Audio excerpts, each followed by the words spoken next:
La entrevista. Miguel Guedes. Hola, ¿qué tal? ¿Cómo están? Analizamos hoy en la entrevista el presente de la isla de Tenerife visto desde la oposición en el Cabildo Insular.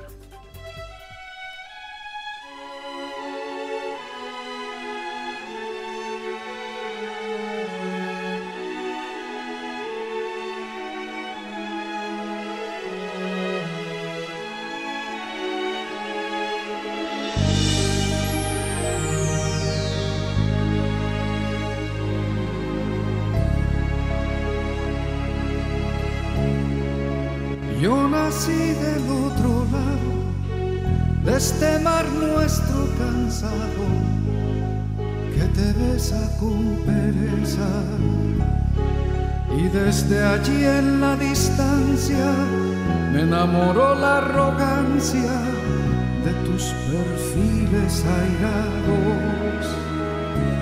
Entre brumas emergía la rotunda poesía del Padre Tei de Nevado, el celoso centinela de estas 7 calaveras que en torno a él han fondeado, buscando abrigo y cuidado. Tenerife, Tenerife. Vive la isla de Tenerife un momento muy importante, no solo porque el primer club de la isla vea muy cerca el ascenso a la primera división del fútbol español, sino también por el desarrollo de sus grandes infraestructuras, muchas de ellas planeadas hace décadas, pero que empiezan a vislumbrarse ahora. También por el debate eterno sobre la difícil movilidad interior y a la vez por la discusión, nada nueva tampoco, sobre la sostenibilidad y el empuje turístico. Para conversar sobre todo esto, en clave política, está hoy con nosotros Carlos Alonso, portavoz de Coalición Canaria y líder de la oposición en el Cabildo Insular de Tenerife. Bienvenido. ¿Qué tal? Muy buenos días, Miguel. Esta semana salió a concurso la ampliación de la autopista del sur de la isla, bueno, el tercer carril de la TF1. Hace un mes se licitó el falso túnel entre Fañabé y Las Américas. Demasiado tarde todo esto, porque son... he puesto dos ejemplos porque están recientes, pero llevamos con esto, hablando de todo esto, hace muchos años. Sí, yo creo que Tenerife tiene un déficit de infraestructuras en movilidad que por sí sola tampoco van a arreglar el problema de la movilidad. Yo creo que eso también es importante decirlo, ¿no? Nosotros tenemos que cambiar el patrón de movilidad en Tenerife, en Canarias, reducir el uso del servicio, del vehículo privado, además transformar ese vehículo privado en un escenario que ya es global, ¿no? A través de quitar motor de combustión, quitar uso de la gasolina por vehículo eléctrico y promover el transporte público, ¿no? No solo la guagua, sino también el transporte guiado, ¿no? Ese es el cambio que verdaderamente va a modificar y reducir el nivel de congestión que tenemos en la isla, ¿no? Tanto en el corredor norte como en el corredor sur, en la autopista del sur como en la autopista del norte, ¿no? Se ha tardado mucho, sí, efectivamente. Cuando yo fui presidente me empeñé en impulsar una serie de obras, algunas de las cuales están ahora en curso, por ejemplo el cierre del Anillo Insular. Fue célebre el debate que tuve con el gobierno de Canarias sobre la priorización de esta obra, también las actuaciones que se están acometiendo ahora en la TF1, en el tramo entre en la zona de San Miguel y Granadilla, ¿no? Entre San Isidro y Oroteanda, para agilizar el tráfico ahí, ¿no? Pero hay mucho que hacer y este gobierno, bueno, va lento, en mi opinión va lento, ha tardado mucho en licitar la redacción de estos proyectos. Llevan 3 años en el gobierno y hasta ahora no se ha licitado ninguna obra, ¿no? Todo lo más son anuncios de proyectos que se contratan, ¿no?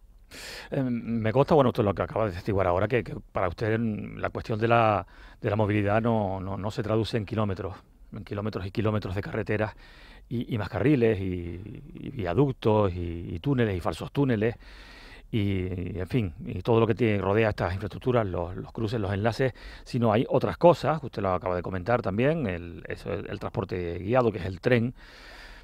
pero el tren del sur sigue atascado. El Cabildo considera ahora mismo, en este momento, que no es una prioridad, que hay otras prioridades, que bueno, que sí, que está ahí, que es algo que no, bueno, que no se para, no se frena, pero no termina de salir y no parece que haya una apuesta ahora mismo porque esta cuestión salga adelante. ¿Usted cómo ve todo esto? Porque claro, mientras se debate, se habla, se confrontan diferentes opiniones, se ponen puestas en común sobre si esto es lo mejor o lo peor, los años pasan y pasan y pasan y esto no termina de salir. Mira, el consejero de movilidad del gobierno de Canarias, de transporte, el señor Franquis, ha dicho que sería un error histórico no apostar por el tren en Tenerife y en Gran Canaria. Y ese error histórico lo está cometiendo el actual grupo de gobierno, el Partido Socialista y Ciudadanos, que no apuestan por este modo de transporte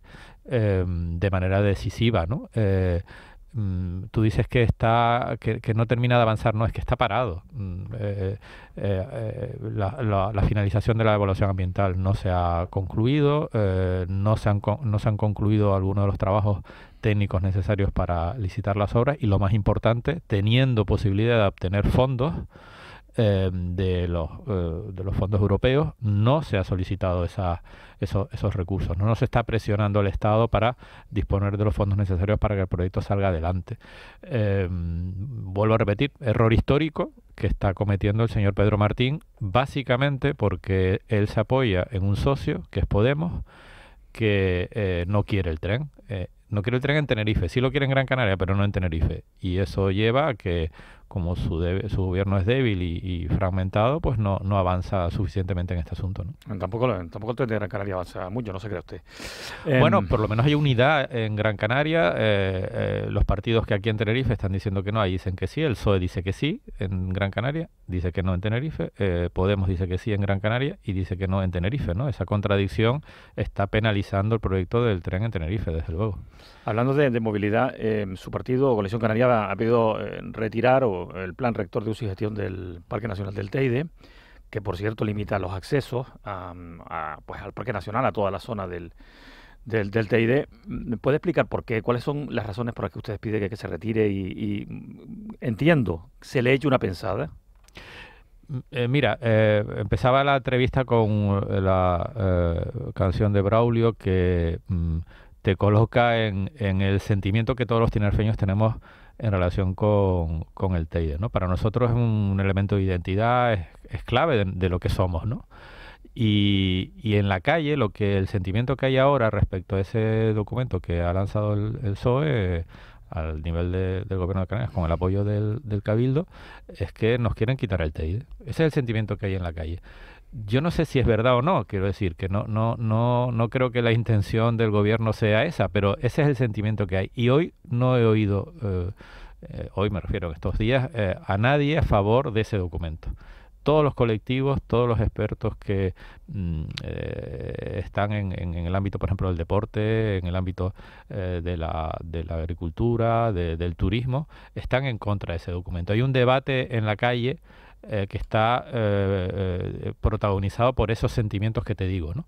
Yo creo que el gobierno haría bien en parar para repensar, como tú dices, ¿no? Y hacer una participación efectiva, es decir, no a través del boletín con la presentación de alegaciones, sino que el documento sea un documento de todos y no sea simplemente un documento hecho en un despacho, que además adolece de problemas importantes. No tiene una buena evaluación ambiental, se ha ido por el camino corto del atajo y el documento no ha sido sometido a una evaluación ambiental estratégica, que yo creo que es necesario dado la importancia que tiene el Teide para todos, y no está soportado por informes técnicos y científicos que avalen las propuestas que está haciendo el plan de uso y gestión, que además prefiere prohibir antes que regular, ¿no?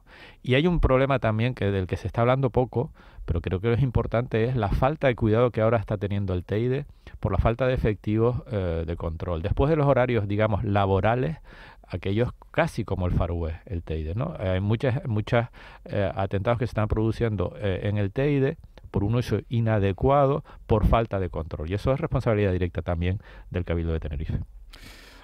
Usted dice bueno, que tiene la percepción de que se quiere quitar el Teide a los tinerfeños. No, es la percepción que yo tengo de la calle, no la que yo tengo, sino lo que oyes en la calle, ¿no? Me vale para el debate.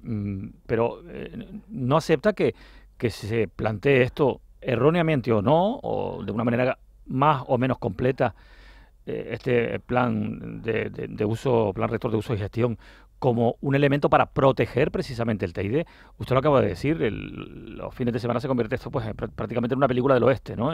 En una cosa absolutamente desbocada y de accesos sin ningún tipo de límites. Hablaba usted de que no prohibir, pero sí regular. Al final la regulación implicará algunos tipos de prohibiciones, pero que siempre irían en defensa de la protección del parque nacional.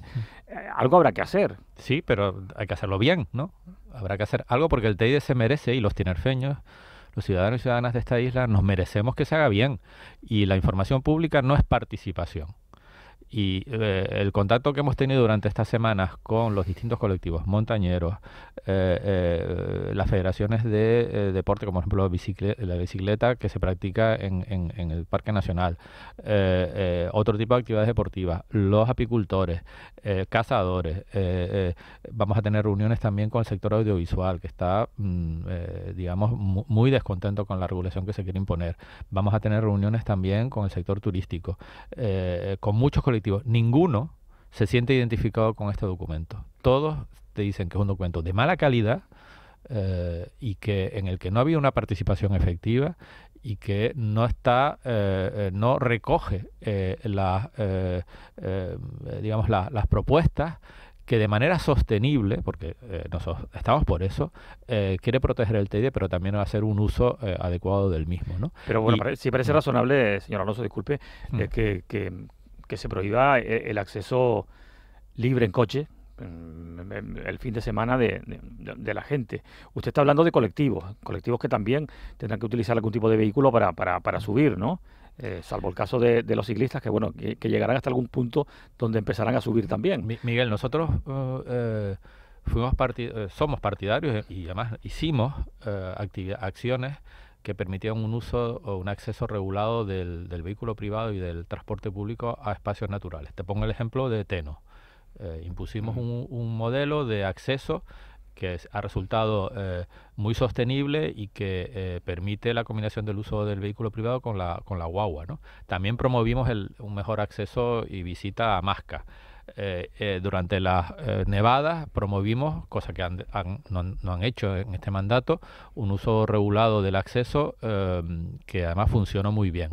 Pero eso es una cosa, y otra cosa es lo que están promoviendo con esas tres grandes infraestructuras, esas mega construcciones que quieren hacer en el entorno del Teide, como áreas de servicio, y que para nosotros hay que pensarlo mucho. Se van a gastar 90 millones de euros en esas mega construcciones en Chío, en la zona del Portillo, en Vilaflor, y que para nosotros tienen que pensarse mucho, ¿no?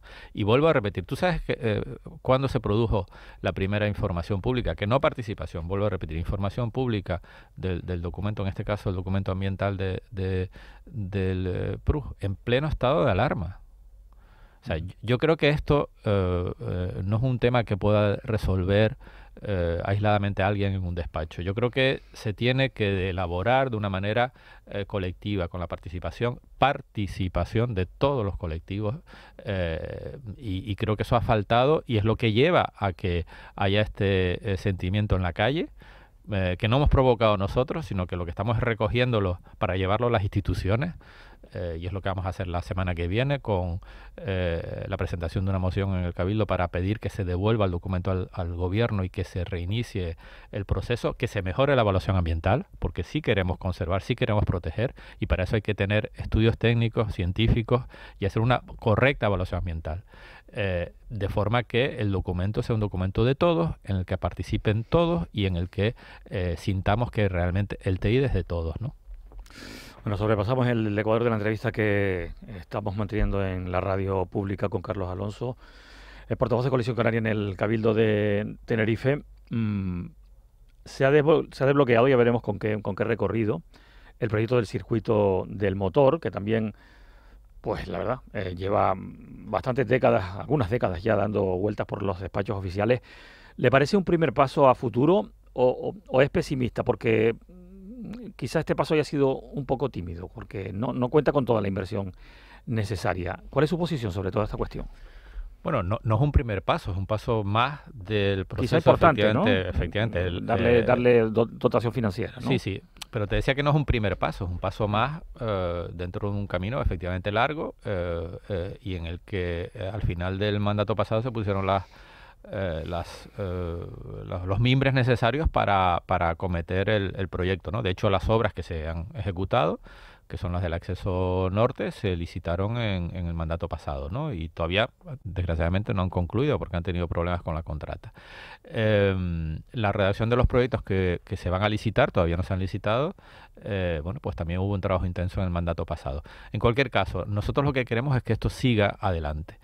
No vale solo el compromiso de los 5 millones de euros que probablemente este año no se gasten, porque vamos con mucho retraso en este año en la ejecución del presupuesto, pero en cualquier caso no solo vale 5 millones, sino hay que tener un compromiso económico mucho mayor, del entorno de los 60 millones para que este proyecto vea la luz. Y eso es lo que nos preocupa, por eso nuestro objetivo, y es la moción que presentamos y se aprobó por unanimidad, bueno, por unanimidad no, porque Podemos votó en contra, es ese compromiso económico y un seguimiento a través de una comisión en la que participan las dos federaciones, la de motociclismo y la de automovilismo, para que este proyecto efectivamente avance suficientemente. No vale solo con los 5 millones, hay que tener un compromiso más importante a lo largo del año 2023 y 2024, ¿no?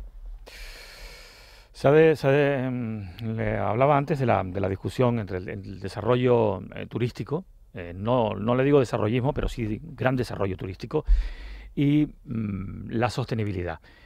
¿Qué le dice la manifestación del fin de semana, el fin de semana pasado, bajo el eslogan Salvar Tenerife, y que bueno, que pone en solfa, critica de una manera abierta, absolutamente, fueron grupos ecologistas, colectivos verdes, quienes la promovieron y quienes participaron, que critica de una manera dura proyectos como por ejemplo el del puertito de Adeje, pero bueno, que donde también estaban, pues, en fin, esos colectivos que estaban en contra del hotel en La Tejita. Sobre toda esta cuestión, le pregunto qué reflexión hace cuando ve el apoyo más o menos masivo a manifestaciones como esta. Bueno, estamos hablando de poco más de 1.500 personas, ¿no? En una isla que tiene casi 1 millón de habitantes, ¿no? Yo no hablaría de apoyo masivo. Es verdad que hay una movilización, que no hay que... Bueno, las de este tipo no suelen ser tampoco de grandes movilizaciones, pero dentro de las manifestaciones, digamos, con objetivos verdes, pues se podría decir que es un número importante, ¿no? Siendo un fin de semana. Yo no verano, casi. Sí, vamos a ver. Hay una movilización, pero yo no diría que la manifestación generó una movilización masiva, ¿no? En cualquier caso, creo que para mí el enfoque y la posición que tiene mi fuerza política está más en el crecimiento poblacional que en el crecimiento turístico. El impacto que genera en las islas, y en particular las dos islas más pobladas, Tenerife y Gran Canaria, del aumento de la población en los últimos años es muy, muy intenso, ese impacto. Desde el punto de vista ecológico, desde el punto de vista del consumo de recursos, desde el punto de vista del desarrollo de infraestructuras necesarias para atender servicios a esa población, ¿no? Date cuenta que en el caso de Tenerife, en los últimos 20 años, el incremento de población anual en la isla es del entorno de los 10.000 habitantes año. No estoy hablando de turistas, estoy hablando de personas que vienen a vivir en Tenerife, que viven 365 días al año. No es como un turista que viene 7 o 8 días. El incremento de una persona, de un turista, es mucho menos relevante desde el punto de vista de su carga que el incremento de una persona, porque viene a vivir todo el año. Y son 10.000. Es como si todos los años tuviéramos en Tenerife la población de un municipio como Tegueste, como si cada año tuviéramos un Tegueste más en la isla. Y eso es... Pero la gente viene por algo. Sí, claro, porque hay un impulso económico que precisamente está directamente relacionado con el turismo. Sí, pero al mismo tiempo tenemos un nivel de paro muy elevado. Es decir, no estás utilizando eficientemente recursos que ya dispones, población, para atender ese crecimiento, ese incremento económico, ¿no? ¿Y cómo lo resuelve esto? Porque esto es complicado de resolver. Bueno, yo creo que se ha dado un primer paso, que es esa comisión que se ha creado en el Parlamento, que tiene un periodo de reflexión, entiendo que largo, a lo largo del próximo mandato. El contexto jurídico es complejo porque estamos hablando de personas fundamentalmente que vienen del resto del territorio español y del resto de Europa, y claro, ahí tenemos unas normas que están definidas por nuestra Constitución, por el Tratado de la Unión Europea, que es difícil de excepcionar, pero hay medidas que se pueden poner en marcha, ¿no? Yo, por ejemplo, una de las cosas que estoy poniendo encima de la mesa en ese debate es la política fiscal. ¿Por qué no gravamos más a las personas a través de la renta o de otras figuras impositivas que son recién llegadas a la isla? Porque esas personas al final cuando llegan generan una presión sobre infraestructuras. Estamos antes hablando al principio de la entrevista de la movilidad, estamos hablando de otro tipo de servicios como por ejemplo la depuración de agua, los colegios, la sanidad, todo ese incremento de la población genera un aumento de la dotación de servicios y de infraestructura, y quizá necesitemos más recursos públicos para atender eso, y imponer una fiscalidad mayor al recién llegado durante un tiempo permite cubrir esas necesidades al mismo tiempo que desincentiva la llegada de nuevas personas, ¿no? Pero y eso, o sea, propone usted un impuesto al nuevo habitante, al que viene, al novato en la isla, o la novata, y al turista, una tasa turística También nosotros iniciamos ese proceso también en el Cabildo. Yo era partidario de establecer esa tasa en relación con la prestación de determinados servicios también, como te decía antes, ¿no? Hablé en su día también de la tasa a los rentacar. Creo que la política fiscal es un instrumento que puede ser adecuado para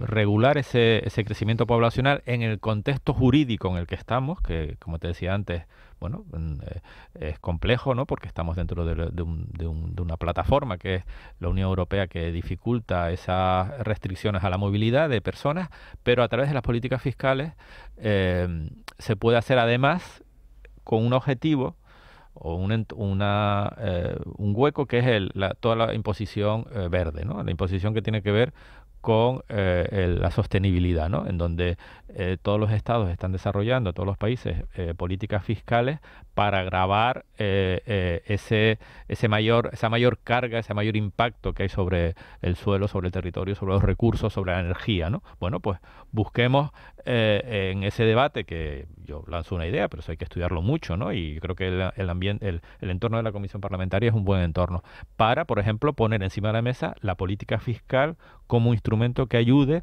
a reducir ese impacto poblacional y la consecuencia que tiene respecto a la sostenibilidad y el consumo de recursos y los servicios que tienes que poner en marcha, ¿no? Bueno, antepone este tipo de políticas por ejemplo, paralizaciones de proyectos. Evidentemente estamos hablando de proyectos que deberían tener todas las bendiciones de la legalidad.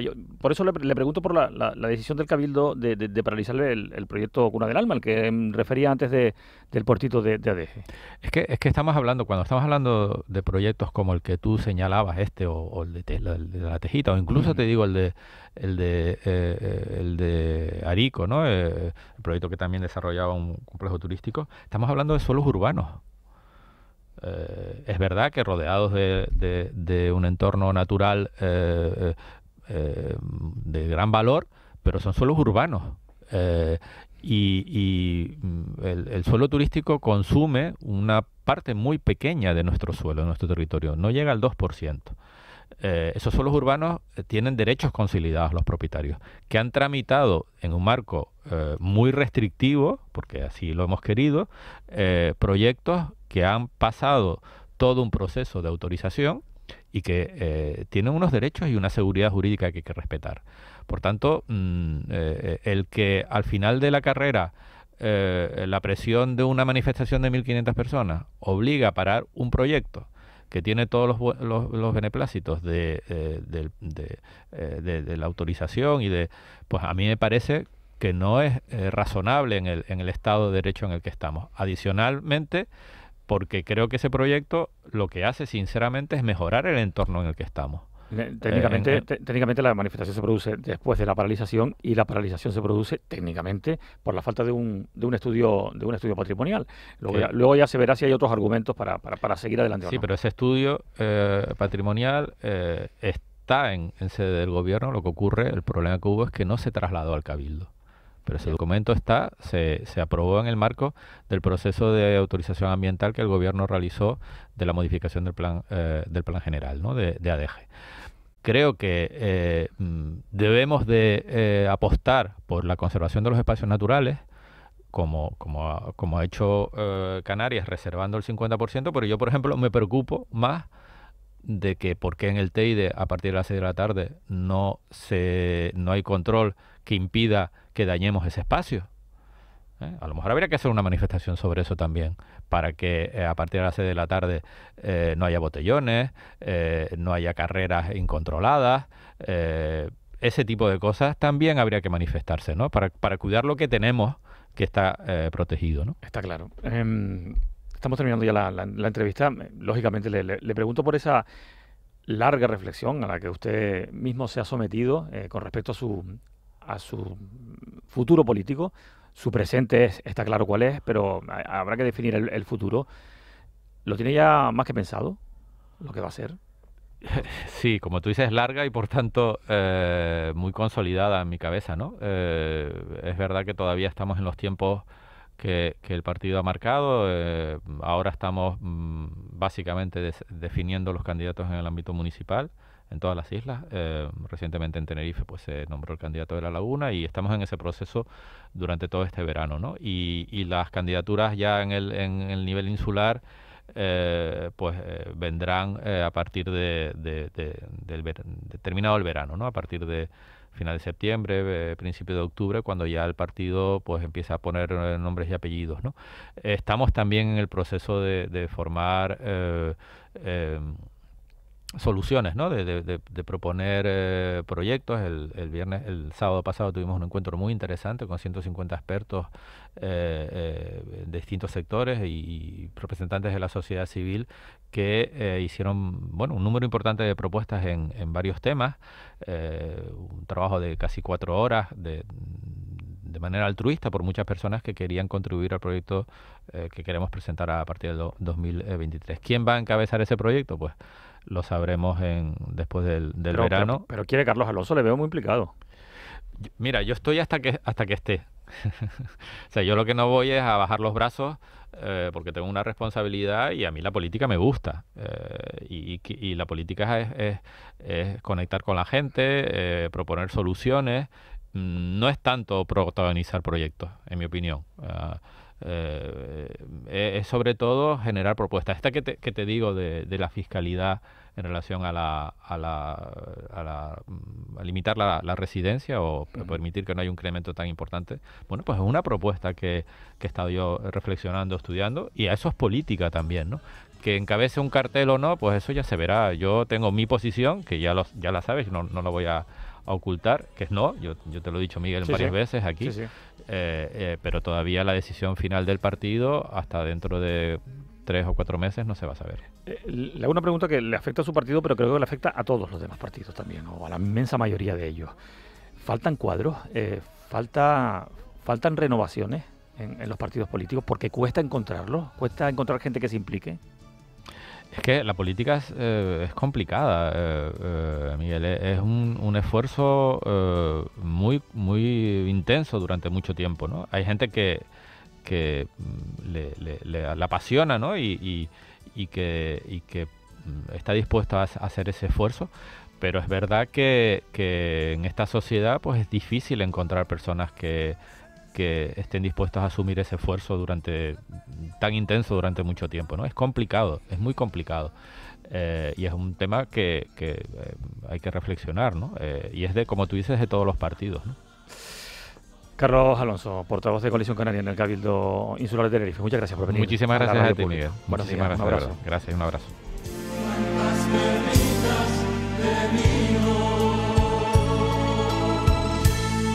Tenerife, qué añoranza cuando pienso en